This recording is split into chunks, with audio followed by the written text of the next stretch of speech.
Hi everyone, let's talk about Order of the Gilded Compass.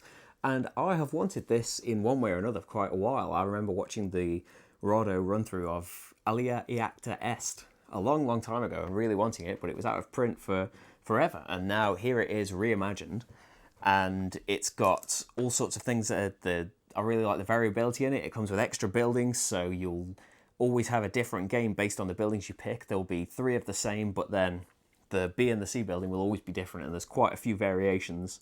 I think there's two Cs and then four Bs, so they're going to change up the games quite a bit. The placing the dice is very interesting. The different ways that you need to do, like I really like the sliding along in the university and trying to work out where you need to go in there, and then there's the standard thing of of a kind or runs, and then the interesting things like the Illuminati where I place a 1, that means you need to place a 1 and something else. And it goes on and on like that. There's some really interesting ideas behind placing the dice in the game. So if you generally like, placing dice in sequences on buildings and getting bonuses and things, I think it's a really nice dice placement game. For two players, though, I haven't really enjoyed it that much. And there are... I should have mentioned that in the playthrough, actually. I'm just playing the game straight as the rules would just say for any player count. And there are two-player variants in the back of the rulebook, and I don't really like either of them. The first variant is to kind of avoid conflict and put less variation in the buildings, and that variant is just don't play with a C building. That's just gone. And really, you could just play with that because the Illuminati didn't have that big an impact on the game. It did get me some points because I had the bonus for going there, but the number of times we went there in the playthrough, you can imagine that without it, it wouldn't make that much of a difference. So it's an option for two players, but I would miss never seeing the C buildings ever. Then the other variant is a dummy player.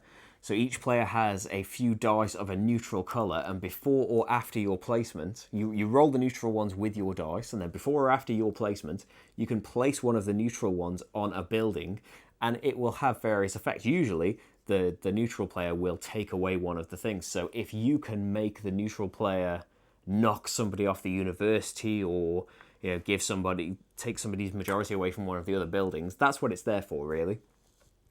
And I don't really like the idea of playing with that.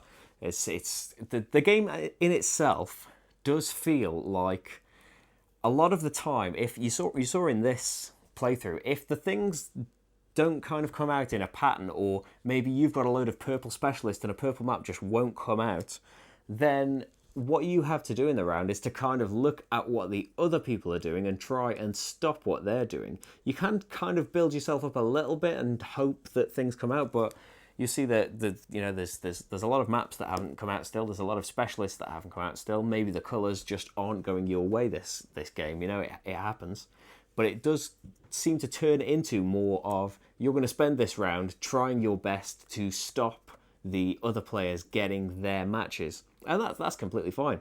But it's not really what I like in a game generally.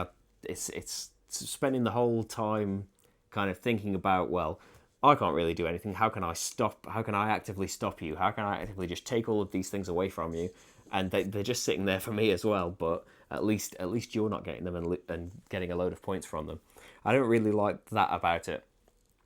And in two players, that's why the variants are there. It's why the dummy player variant is there.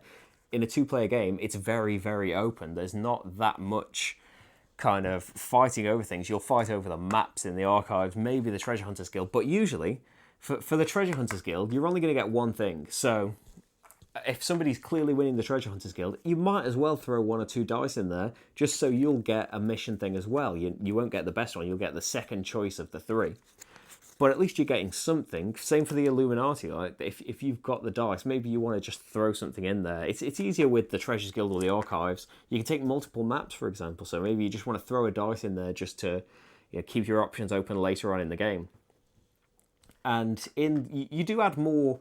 You see, the university is kind of like a bit of a jigsaw, and you add more places for games with more players in. So even though there'd be a few more places, I can certainly imagine in a game with 3 or 4 players that you'll never be able to guarantee or even vaguely predict what's happening in the university because everybody's going to be, just moving it around constantly.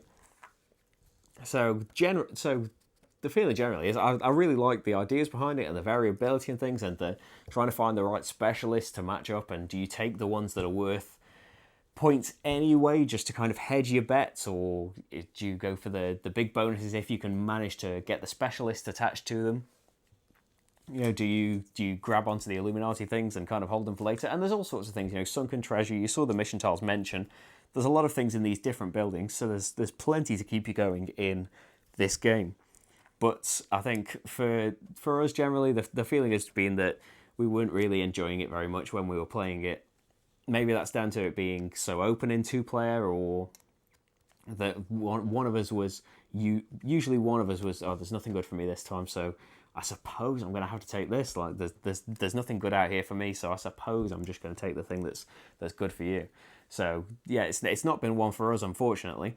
But yeah, that's the playthrough's there, so you can see if you'd like it yourself. If you don't mind the conflict of the dummy player, then that could solve a lot of the issues that I can see with it being too open in 2-player. That dummy player will sort that out if you don't mind playing with that. But for me, I don't really fancy playing with that. So it's not one for me, unfortunately. But I still think it's got some really good ideas in it, some really good buildings, and really good ideas of how to place these dice. But that's Order of the Gilded Compass. Thank you very much for watching, and I'll see you for the next game. Bye.